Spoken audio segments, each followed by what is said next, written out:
A single dad sent one playful text to his distant neighbor. Her midnight reply changed everything.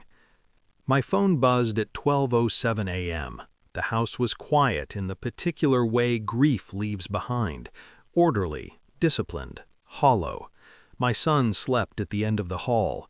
His nightlight cast a thin amber line under the door, steady and reassuring, proof that at least one thing in my life still breathed without condition. I stared at the screen longer than I should have. Her name. I hadn't expected a reply. Not tonight. Not ever. The message was simple. I was hoping you'd text again. No emoji, no softness, no explanation, just intent.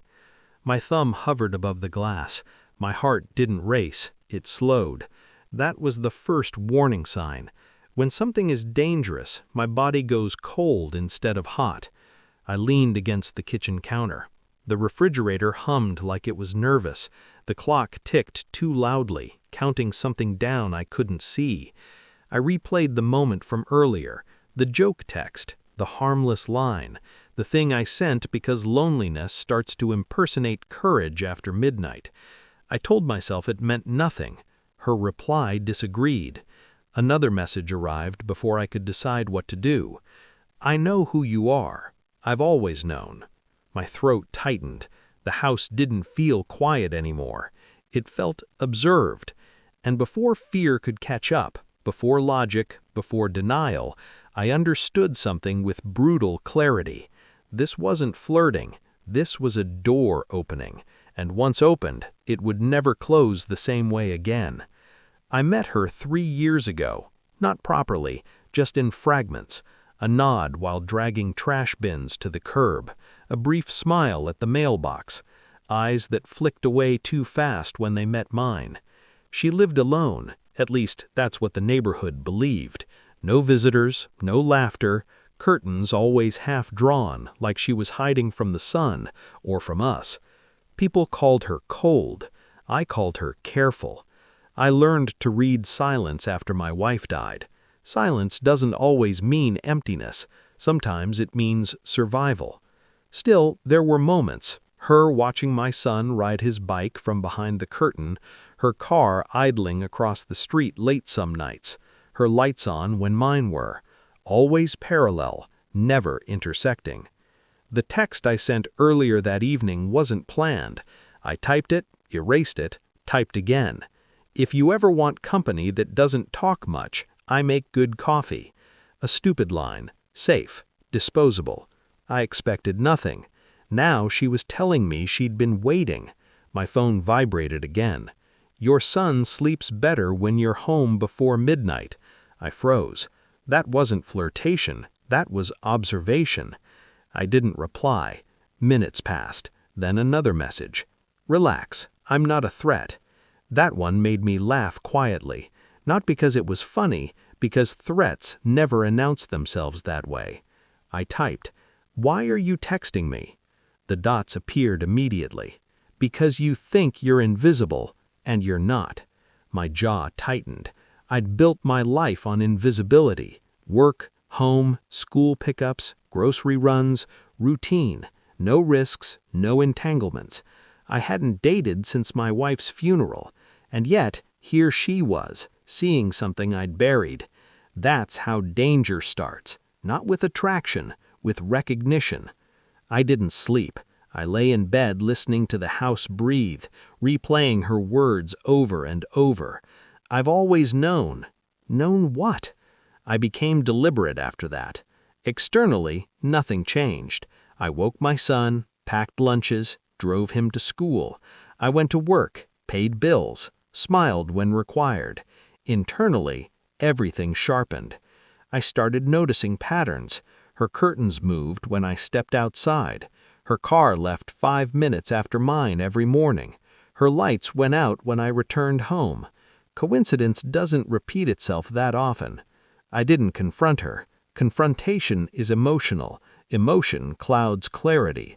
Instead, I observed. I checked public records, property deeds, old permits. She'd bought the house 6 years ago. Cash. No mortgage, no social media presence.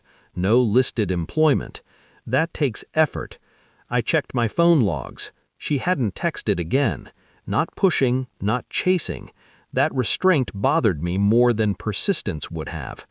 3 nights later, another message arrived. You don't have to reply. I just wanted you to know I remember your wife. My chest constricted. She deserved better than what happened. My fingers shook. I never told her how my wife died. The neighborhood knew the headline: car accident, wrong place, wrong time. But that message wasn't about gossip. It was about detail. I typed, "How do you know about her?" The dots appeared, disappeared, appeared again. Because she talked to me once, before the accident. The room felt smaller. I set the phone down. My hands were steady. My thoughts were not. My wife had been careful about strangers, protective, selective. If she spoke to this woman, it meant something, or it meant danger had been closer than I ever realized. I met her 4 nights later. Not planned, not dramatic. She stood on her porch as I came home late from work. The streetlight painted her face in pale gold. Calm, unafraid. "You're not scared," I said. "No," she replied. "Are you?" I didn't answer. We sat inside her house. Minimal furniture, clean, intentional, nothing wasted, nothing personal on display. She poured coffee, black, exactly how I drink it. "I watched you because I had to," she said. "To what?" I asked.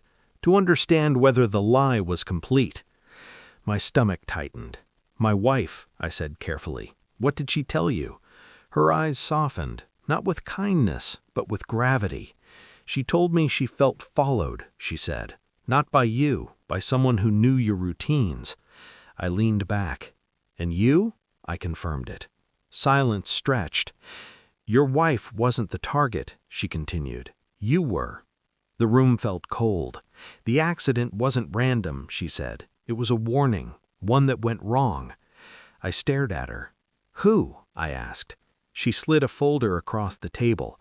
Names, dates, surveillance photos. Someone had been watching my life, and she had been watching them. "You're safe now," she said. "They backed off when they thought you were broken." I laughed once, sharp. "They were right," I said. "No," she replied. "You survived. That's different." I didn't thank her. Gratitude implies dependence. Instead, I asked one question. "Why tell me now?" She met my gaze. "Because loneliness makes people visible again," she said. "And visibility attracts predators." I stood. "So this was protection," I said. "Yes." "And the texts?" A pause. "That," she said, "was curiosity." I nodded.